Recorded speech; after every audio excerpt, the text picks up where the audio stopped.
Sesi mengaji, belajar Islam lebih dekat. Bismillahirrahmanirrahim. Assalamualaikum warahmatullahi wabarakatuh. Innal hamdalillah nahmaduhu wa nasta'inuhu wa nastaghfiruh wa na'udzu billahi min syururi anfusina wa min sayyiati a'malina. Man yahdihillahu fala mudhillalah wa man yudlil fala hadiyalah. Asyhadu an la ilaha illallah wahdahu la syarikalah wa asyhadu anna Muhammadan abduhu wa rasuluhu la nabiyya wa rasula ba'dah. Amma ba'd.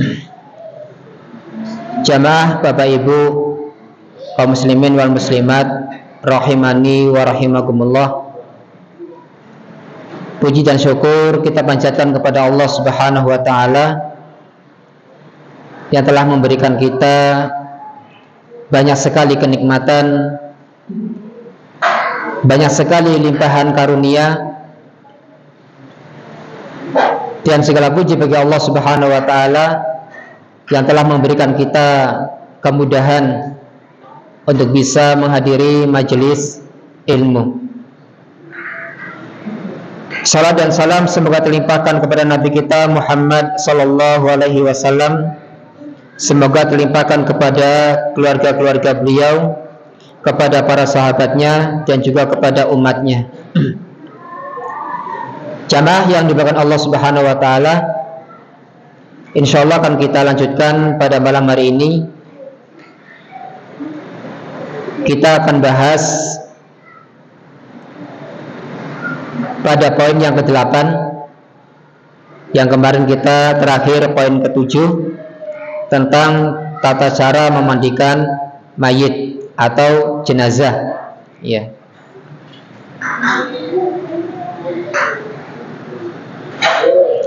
Yang ke-8 di sini disebutkan oleh Syekh Abu Bakar Jabil Az-Zazairi,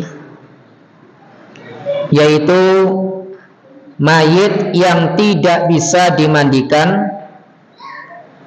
Ya, mayit yang tidak bisa dimandikan wajib ditayamumkan sebagai penggantinya. Ya, yang kemarin sedikit saya jelaskan ya. Jadi mayit yang tidak bisa dimandikan karena kondisi-kondisi tertentu, memang mungkin terbakar, membusuk, sehingga kalau terkena air jasadnya akan rusak, maka dalam kondisi seperti ini cukup ditayamumkan saja, ya, tidak dimandikan. Ya.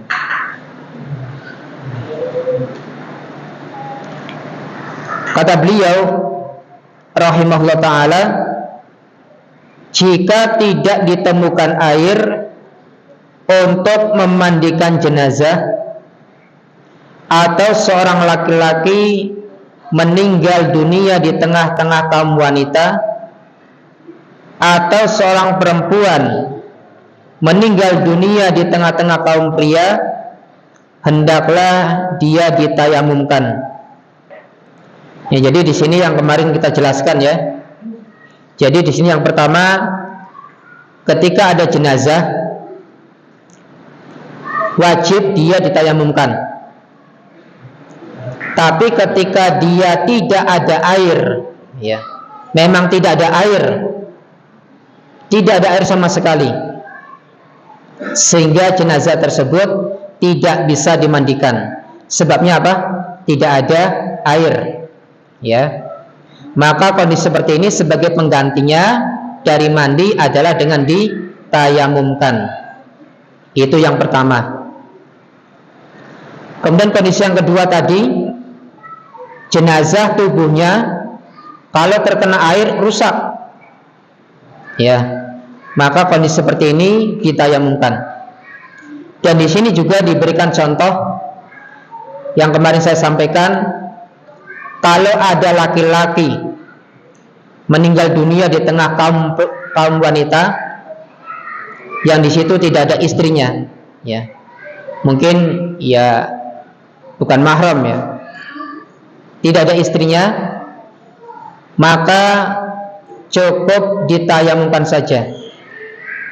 atau perempuan yang meninggal di tengah-tengah kaum laki-laki, ya, tidak ada istrinya di situ, semuanya orang asing, maka kondisi seperti ini cukup ditayamumkan saja, ya. Ini kata Syekh Abu Bakar Jabil Az-Zazairi. Walaupun ada sebagian pendapat ulama yang mengatakan, ketika saya belajar di pondok, ya, Ustadz memberikan keterangan, berpendapat tetap dimandikan, tetap dimandikan.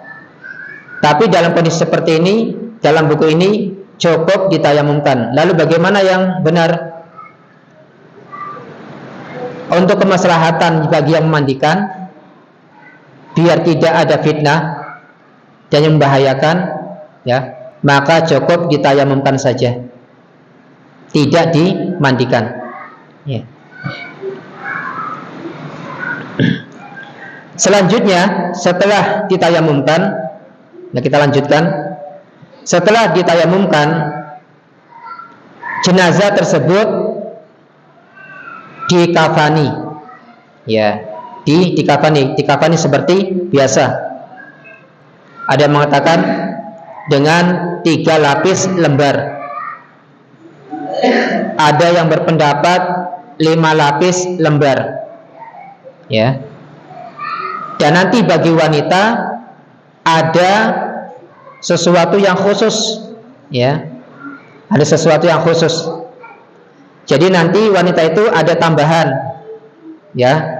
Tambahannya mungkin bapak-bapak atau ibu-ibu yang pernah mengkafani jenazah, ya. Jadi ada 2 lembar seperti ini nanti bagi wanita, ya. Ada 2 lembar seperti ini, nanti dilipat, nanti isinya dilubangi, ya, dilubangi untuk kepala, ya, sehingga ini seperti bajunya, ya, seperti bajunya, dilubangi, nanti dimasukkan, ya. Enggak mungkin kan kita memberdirikan jenazah. Nah, dengan cara sebelum jenazah itu diletakkan di kain kafan, maka ini ditaruh terlebih dahulu, ya, disobek tengah-tengahnya, kemudian ditelentangkan, kemudian jenazah dibaringkan. Nah, kepalanya nanti masuk ke sini, baru dilipat gini. Nah, sehingga nanti dia nongol, ya, seperti itu.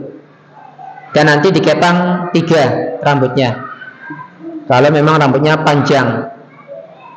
Kalau rambutnya pendek, jenazahnya wanita, dikepangnya susah, ya tidak dikepang, tidak apa-apa, ya.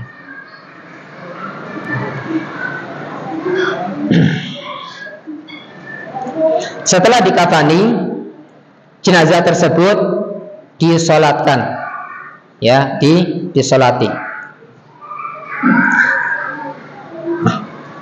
Setelah disolatkan, jenazah tersebut dikuburkan, ya, seperti yang kita lakukan kalau ada orang meninggal dunia, ya, seperti biasa, ya.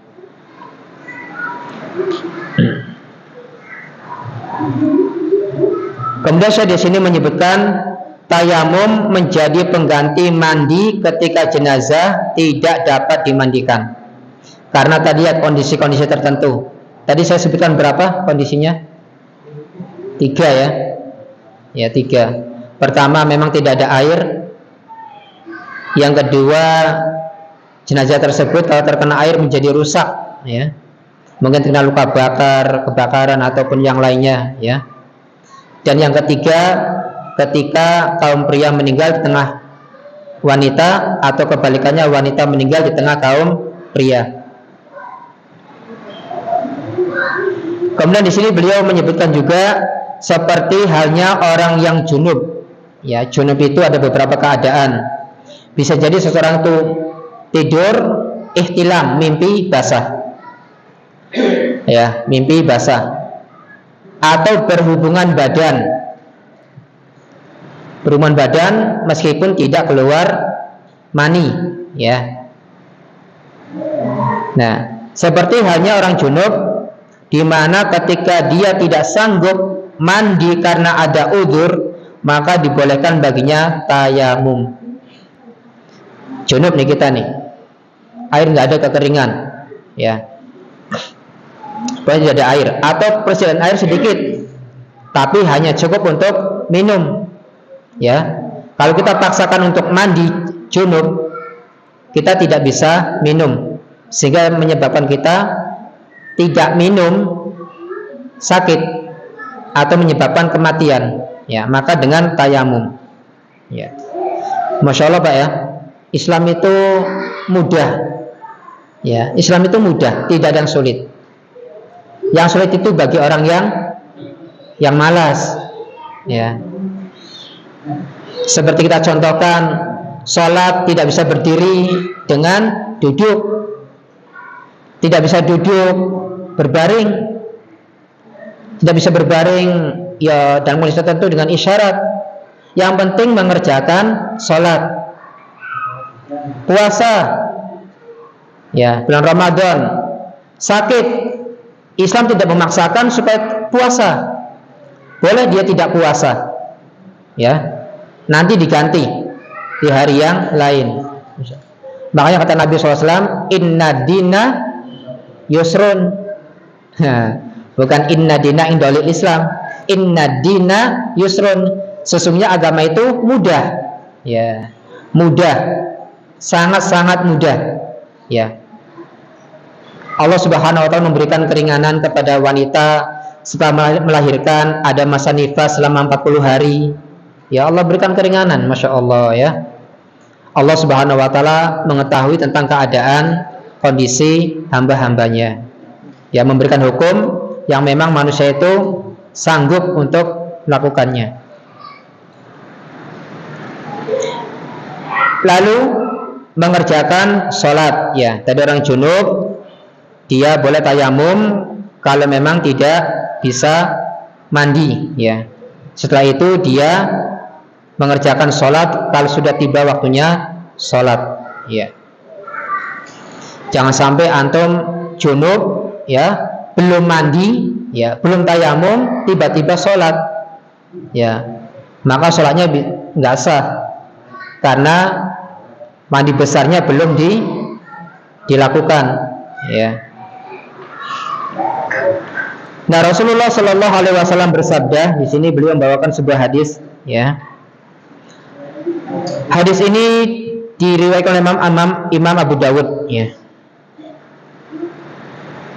Idza matatil mar'atu ma'a rijalin laisa ma'ahum imra'atun ghairuha war rajulu ma'an nisa'i laisa ma'ahunna rajulun ghairuhu fa innahuma yuyammamani wa yudfanani.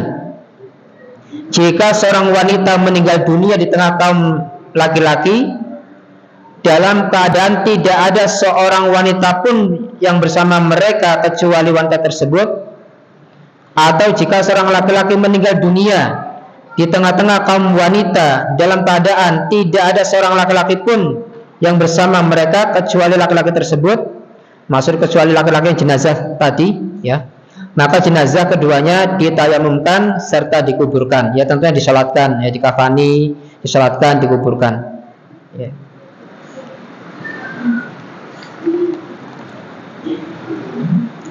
Kemudian kata beliau, kedudukan keduanya sama dengan jenazah yang tidak dimandikan karena tidak menemukan air. Kemudian yang ke-9 di sini. Nah, ini juga yang pernah saya sampaikan, ya. Yang ke-9. Salah seorang dari pasangan suami istri memandikan pasangannya. Artinya boleh suami istri dia memandikan. Kalau istrinya meninggal, suami yang memandikan. Kalau istrinya yang meninggal, suaminya yang memandikan. Kenapa Pak alasannya? Karena tidak ada batasan aurat bagi mereka, ya. Tidak ada batasan aurat, ya, boleh, ya. Istri memandikan suaminya, suami memandikan istrinya, boleh. Dari ujung rambut sampai ujung kaki, ya, dimandikan, boleh. Tidak ada batasan aurat, ya.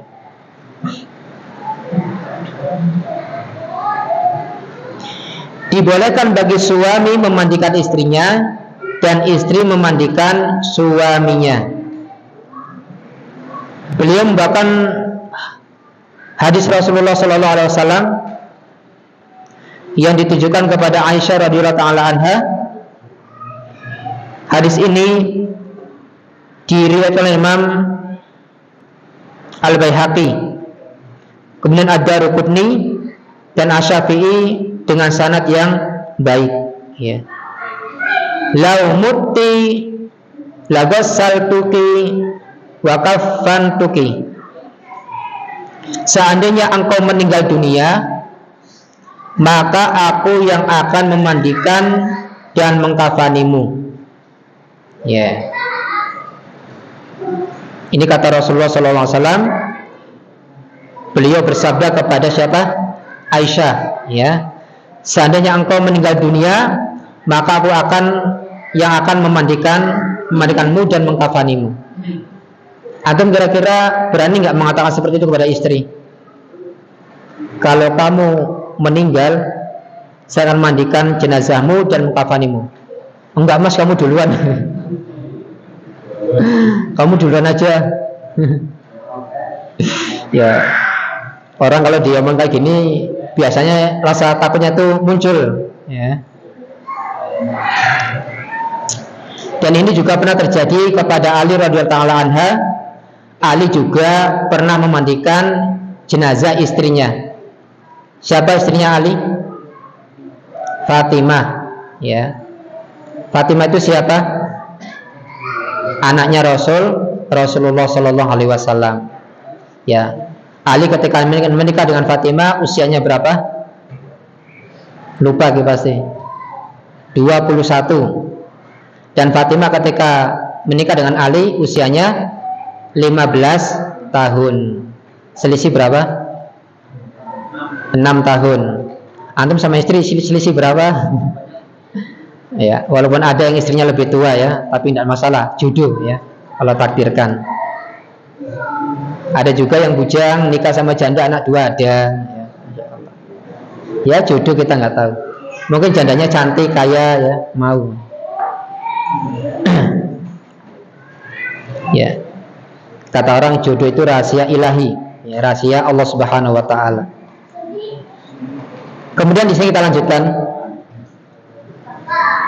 Dibolehkan juga bagi kaum wanita memandikan anak laki-laki yang masih kecil yang baru berusia 6 tahun ke bawah. Ini yang pernah saya sampaikan ya.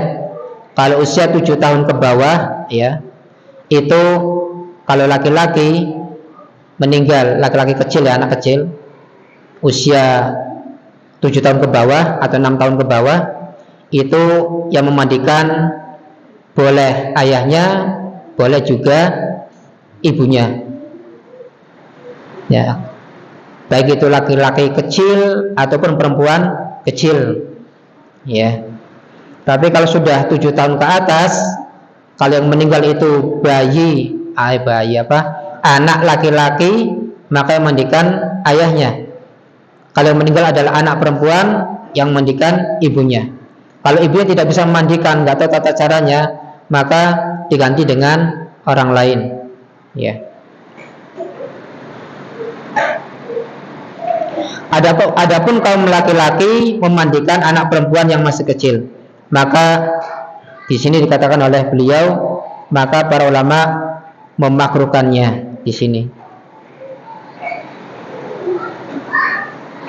Kenapa dia memakruhkan? Karena khawatir, walaupun anak sendiri ya, walaupun anak sendiri kadang bisa menimbulkan apa? Fitnah, ya, menimbulkan fitnah. Ya buktinya ada seorang ayah yang menggauli anak perempuannya, karena anak perempuannya cantik, ya.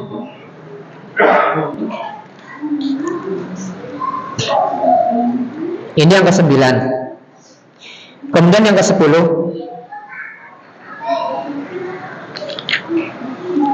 wajibnya mengkafani mayit. Wajibnya mengkafani mayit. Ya. Diwajibkan mengkafani mayit seorang muslim setelah dimandikan dengan kain yang bisa menutupi seluruh tubuhnya.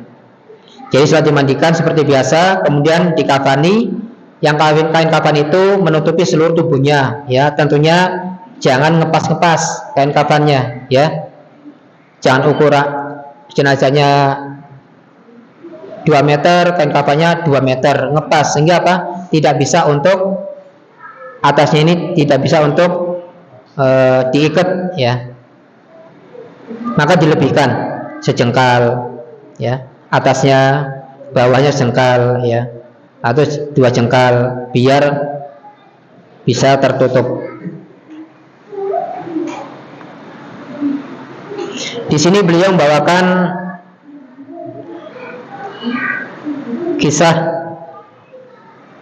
ya, Mus'ab bin Umair radhiyallahu anhu, salah seorang syuhada dalam perang Uhud. Ya qadarullah, ya, di perang Uhud banyak sekali kaum muslimin yang gugur, ya, banyak sekali. Mus'ab bin Umair radhiyallahu anhu, salah seorang syuhada dalam perang Uhud, dikafani dengan selendang yang pendek. Nah, melihat hal itu, maka Rasulullah Shallallahu Alaihi Wasallam memerintahkan para sahabat menutupi kedua kakinya dengan pohon idkhir, ya. Idkhir itu tumbuhan yang berbau wangi, ya. Idkhir, ya, pakai kha, id, pakai za, id, bukan kha, khir, ya.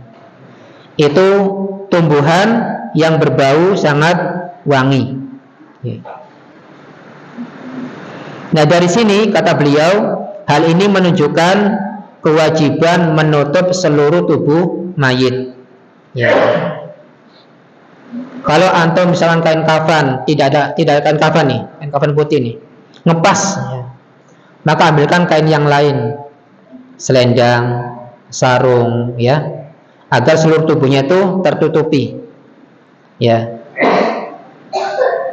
Jenazah saja wajib ditutupi, apalagi aurat manusia, apalagi perempuan. Kalau laki-laki saja, Pak, ya, itu celananya atau sarungnya di atas mata kaki atau abdalnya setengah betis. Nah, ini ada perempuan setengah paha.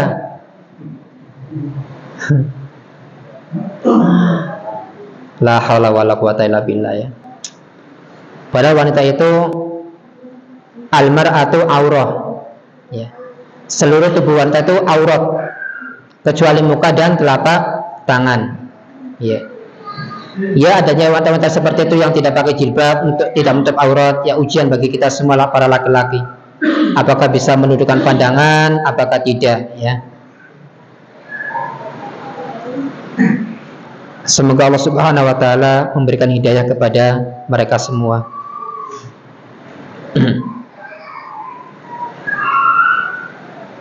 Dan kita juga wajib, ya, mendidik istri kita, anak-anak kita, ya, terutama yang perempuan, ya, agar menutup auratnya, ya.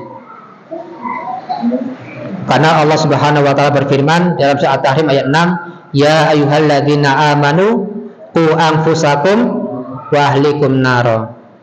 Hai orang beriman, jagalah dirimu dan keluargamu dari api neraka. Jadi para wanita ketika suaminya mengingatkan tentang wajibnya menutup aurat, ya, dilaksanakan. Karena suamimu itu sangat sayang kepadamu, ya. Ya, ingin selamat di akhirat, ya.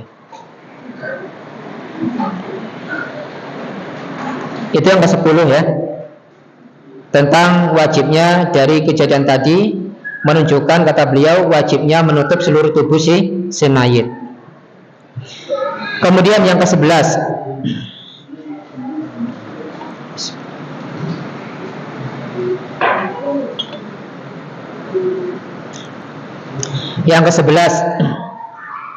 kata beliau di sini yang ke-11, kain kafan dianjurkan berwarna putih dan bersih. kain kafan dianjurkan berwarna putih bersih. Ya. Kalau misalkan tidak ada lagi, hanya itu kain kafannya, agak kotor-kotor sedikit, tapi tidak terkena najis, tidak kena najis, maka tidak apa-apa. Dianjurkan agar mayit dikafani dengan kain kafan berwarna putih dan bersih, baik yang masih baru maupun kain kafan yang sudah lama. Kain kafan tersimpan sudah lama tapi masih bersih, putih bersih. Ya, kalau misalkan dilihat kotor, ya mungkin dicuci dulu, kemudian disimpan lagi. Ya.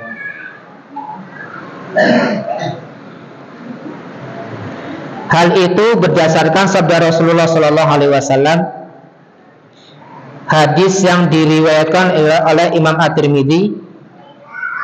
Di sini dicantumkan nomor hadis 964 dan beliau mensahihkan hadis tersebut. Ilbasu min siyabikumul bayad fa innaha min khairi siyabikum wa kaffinu fiha mautakum. Ya.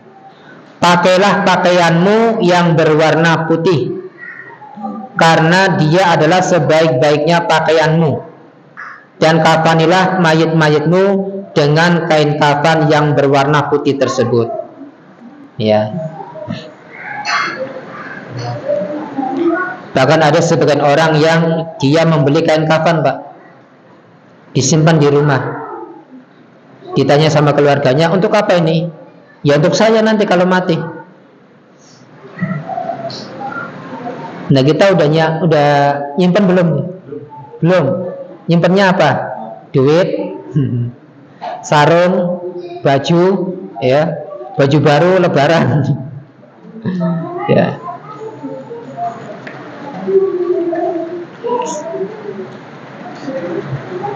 Karena manusia pasti akan meninggal dunia secara tiba-tiba. Nah, selain itu dianjurkan juga mengolesi kain kafan dengan minyak wangi atau wewangian. Masya Allah ya, jenazah seorang mukmin sangat mulia sekali. Sampai kain kafannya itu dianjurkan untuk diberikan minyak wangi-wangian. Tapi kadang sayangnya ketika masih hidup, sholat nggak pakai minyak wangi. Mau Jumatan apa adanya, nggak pakai minyak wangi. Ya. Di depan istrinya nggak pernah pakai minyak wangi. Sudah meninggal dikasih minyak wangi. Ya. Insya Allah. Apalagi yang mengolesi minyak wangi istrinya, Mas mau Jumatan ya, tak olesi dulu, gitu nggak antum? Enggak ya. Bisa ngolesi sendiri. Sebenarnya disitulah keharmonisan rumah tangga, ya, di situ. Istrinya mau pakai naik motor, helmnya dipakein. Itu kan kadang sesuatu hal yang sepele, tapi itulah keromantisan dalam pasangan kita, ya.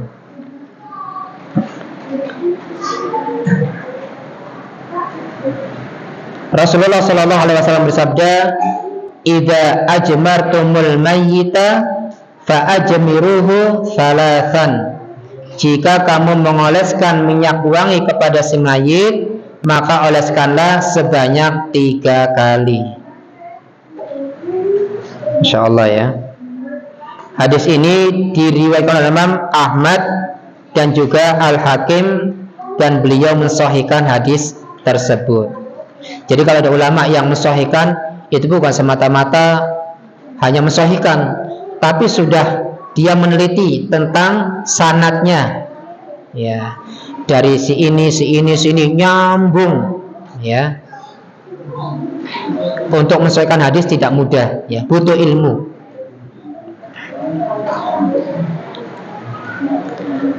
Adapun kain kafan untuk mayit laki-laki berjumlah 3 lapis, Dan untuk mayit wanita berjumlah 5 lapis. Ada perbedaan. Ya, karena wanita itu semakin tertutup auratnya, semakin besar pahalanya. Ya. Kalau sekarang kan banyak sekali wanita-wanita yang hanya 1 lembar, tipis, tembus pandang lagi. Ya. Semoga Allah berikan hidayah. Nah, Rasulullah Shallallahu Alaihi Wasallam sendiri dikafani dengan 3 lapis kain kafan yang terbuat dari kapas. Ya. Di sini disebutkan kain sululiyah. Kain sululiyah itu kain kapas dari negeri Yaman. Sululiyah, ya, sululiyah, ya, kain kapas yang berasal dari negeri Yaman.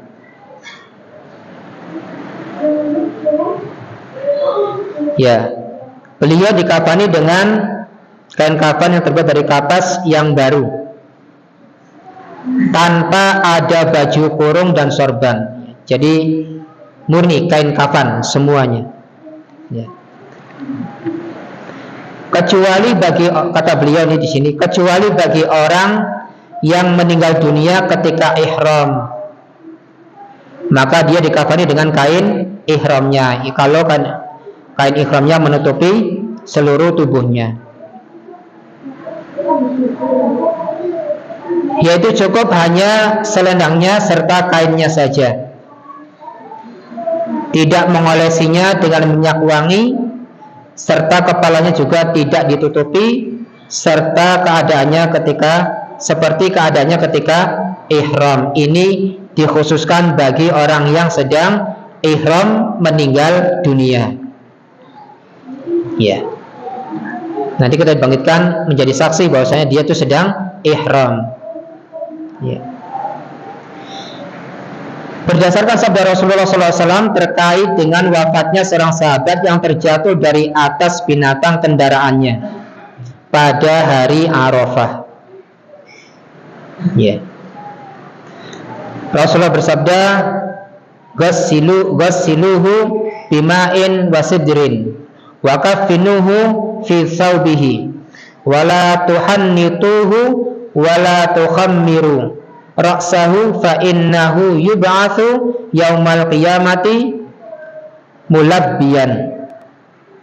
Mandikanlah ia dengan air serta daun pohon bidara. Artinya dimandikan dengan air yang dicampur dengan daun bidara. Lalu kafanilah dia dengan kainnya. Janganlah mengolesinya dengan minyak wangi, dan janganlah pula menutup kepalanya. Kenapa? Kata Rasulullah, fa innahu yub'atsu yaumal qiyamati mulabbiyan. Karena dia akan dibangkitkan pada hari kiamat dalam keadaan sedang bertalbiyah. Apa talbiyah? Ya. Sedang ihram, labbaik Allahumma labbaik, ya, bertalbiyah. Ini terkhusus bagi orang sedang ihram yang meninggal, baik itu terjatuh dari binatang atau terpleset atau terinjak mungkin, ya, bagi orang sedang ihram. Mungkin ini yang bisa kita sampaikan. Insya Allah akan kita lanjutkan beberapa poin setelah salat isya insyaallah ta'ala. Demikian, wassalamualaikum warahmatullahi wabarakatuh. Assalamualaikum warahmatullahi wabarakatuh. Alhamdulillahirabbil alamin, hamdan katsiran thayyiban mubarakan fih. Asyhadu an la ilaha illallah wahdahu la syarikalah wa asyhadu anna Muhammadan abduhu wa rasuluh, amma ba'd. Kita lanjutkan sedikit, ya, biar nanti pertemuan depan bisa selesai bab ini. Yang ke-12, kain kafan dari sutra. Ya. Kain kafan dari sutra. kain sutra yang memang benar-benar kain sutra asli, ya. Di sini kata beliau rahimahullah taala, diharamkan mengkafani mayit seorang muslim dengan kain kafan dari sutra. Haram. Seorang laki-laki oleh Nabi SAW diharamkan untuk memakai kain sutra, baik ketika masih hidup atau sudah meninggal dunia, bagi laki-laki, ya. Karena kain sutra tersebut hanya dipakai ketika di surga, ya. Di sini kata beliau, karena kain sutra itu haram dipakai oleh kaum laki-laki, sehingga haram juga mengkafani jenazah laki-laki tersebut dengan kain sutra. Haram. Udah pokoknya kalau ada perintah manut aja lah. Kalau ini haram, ya haram sudah. Kalau ini boleh, ya boleh. Kita itu kan pengen niru sahabat, ya. Sami'na wa ata'na, bukan seperti Bani Israel, sami'na wa asoina, kami dengar dan kami maksiat, ya. Kalau para sahabat, sami'na wa ata'na, kami dengar dan kami taat. Kalau Bani Israel, sami'na wa asoina. Kalau antum baca surah Al-Baqarah itu kan ada, kami dengar tapi kami maksiat. Nah, ya kan. Dan Bani Israel itu terkenal dengan apanya? Sifat ngeyel dan bantah, ya. Dan orang yang paling suka banyak bertanya dengan pertanyaan yang tidak akan bermanfaat, hanya memberatkan saja, ya. Jadi gitu Pak ya. Kalau harus kita bertanya kenapa, nanti ujung-ujungnya jawabannya pusing juga, nggak tahu ya alasannya. Kenapa, enggak.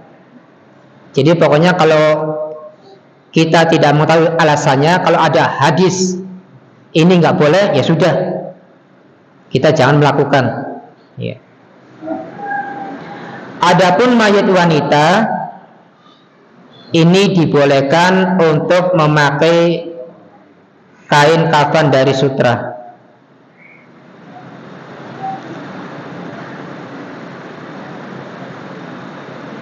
Kafan di sini bagi mayat wanita, meskipun dibolehkan memakai sutra, ya, tetapi dimahrukan mengkafani dengan kain sutra.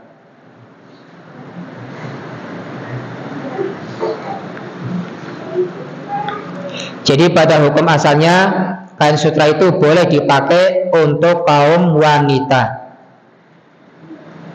dan boleh juga mengkafaninya dengan kain sutra. Tapi beliau di sini mengatakan mengkafani wanita dengan kain sutra itu hukumnya makruh. Ya, hukumnya makruh. Makruh itu dari bahasa Arab, Pak. Artinya sesuatu yang dibenci. Sesuatu yang dibenci. Nah, ada orang yang tahu ini hukumnya makruh tapi masih dilakukan. Ya mungkin kan makruh ya. Makruh itu kalau ditinggalkan nggak apa-apa, dilakukan pahala gitu. Ya. Jadi kata dari karoha yakrahu, makruh itu dari isim maf'ul, ya. Isim maf'ul. Makruhun, maf'ulun. Antum belajar fa'ala yaqulu fa'lan fa'ilun maf'ulun. Nah, karoha yakrahu kirahatan. Lupa masdarnya ya. Intinya maf'ulnya itu makruhun, yang dibenci. Nah, kalau yang dibenci ya jangan dilakukan, ya. Nah, kenapa ini beliau mengatakan makruh bagi kaum wanita mengkafani dengan kain sutra? Karena hal itu termasuk tindakan yang melampaui batas dan berlebihan, ya, dan berlebihan. Yang keduanya dilarang oleh Allah Subhanahu wa taala dan Rasulnya sallallahu alaihi wasallam. Iya. Sebagaimana dijelaskan di dalam sebuah hadis, Rasulullah SAW bersabda, "La tughallu bil kafani fa innahu yuslabu sari'an." Janganlah kalian berlebihan dalam kain kafan karena ia akan segera rusak, ya. Sebagaimana baju antum, ya, suatu saat akan rusak, bolong, ya. Begitu juga dengan kain kafan. Buat apa yang bagus-bagus, ya, mengkafani jenazah nanti juga akan rusak. Abu Bakar radhiyallahu anhu berkata, ya insyaallah surat cinta, ya. Abu Bakar radhiyallahu anhu berkata, "Innamal hayya aula bil jadidi minal mayyiti. Innama huwa lil muhlati al-qayhu awis sadidu yasilu minal mayyiti." Sesungguhnya orang yang masih hidup lebih berhak atas kain yang baru daripada mayit, karena kain kafan itu hanya untuk mewadahi cairan dan nanah yang keluar dari tubuh mayit. Jadi ketika kita dikafani, kita dikuburkan, nanti jasad kita akan rusak, mencair, ya, dengan kain kafan tersebut untuk mewadahi cairan-cairan tersebut, ya. Kemudian yang terakhir di sini, yang ke-13, insyaallah berikutnya akan kita lanjutkan yang ke-14, ya. Mensolati mayit. Nah, apa sih hukum mensolati mayit? Apa hukumnya, Pak? Fardu kifayah. Apa itu fardu kifayah? Apabila sebagian orang sudah melakukan, maka sebagian lagi gugur. Tapi kalau tidak ada yang melakukan sama sekali, maka semuanya berdosa. Itu fardu kifayah. Ada orang meninggal dari orang muslim, tapi nggak ada yang mensolatkan, maka semuanya berdosa. Semuanya berdosa. Itu fardu kifayah. Jadi pengertian seperti itu. Jika sebagian orang sudah melakukannya, maka yang lain gugur. Tapi kalau tidak ada yang melakukan sama sekali, maka semuanya berdosa. Mensolati jenazah seorang muslim hukumnya wajib kifayah atau fardu kifayah. Demikian juga dengan memandikan, mengkafani, serta menguburkan, maka semuanya ini hukumnya fardu kifayah. Karena memandikan nggak mungkin semua orang memandikan semua, ya. Cukup sebagian orang. Sehingga jika sebagian kaum muslimin telah menunaikannya, maka kewajiban itu dianggap gugur dari kaum muslimin yang lainnya. Rasulullah SAW biasa mensolati mayit-mayit kaum muslimin. Tetapi sebelum melaksanakannya, beliau memperhatikan terlebih dahulu hutang-hutang mayit-mayit kaum mukminin. Dilihat hutang-hutangnya, ya. Jika seorang muslim meninggal dunia dan meninggalkan hutang, maka Nabi SAW tidak mensolatinya sampai hutangnya itu lunas terlebih dahulu. Seraya beliau bersabda kepada para sahabat, "Shallu ala sahibikum." Salatilah mayit sahabat kalian. Ya, silakan disolatkan. Nabi tidak mau mensolatkan. Kalau dia hutangnya sudah selesai, ada hutang nih, ya Rasulullah, misalkan, saya yang melunasi hutang ini. Nah, baru Rasulullah mensolatinya. Nah, kalau di sini ada yang meninggal, hutangnya 5 juta, kira-kira antum yang punya duit 100 juta, kira-kira berani nggak kira? Eman-eman ya Pak ya, udah ngumpulin capek-capek, iya. Belum biaya sekolah, belum rumahnya belum jadi, ya. Insya Allah akan Allah ganti yang lebih baik. Ya, demikian yang bisa saya sampaikan pada malam hari ini, semoga bermanfaat. Hadis yang kita bacakan tadi, "Shallu ala sahibikum," salatilah mayit sahabatmu. Hadis ini diriwayatkan oleh Imam Al-Bukhari dalam nomor hadis 2291. Insyaallah poin 14 sampai selesai akan kita bahas pada pertemuan yang akan datang, insyaallah. Semoga selesai satu pertemuan lagi. Setelah itu nanti kita akan lanjut kepada pasal yang baru.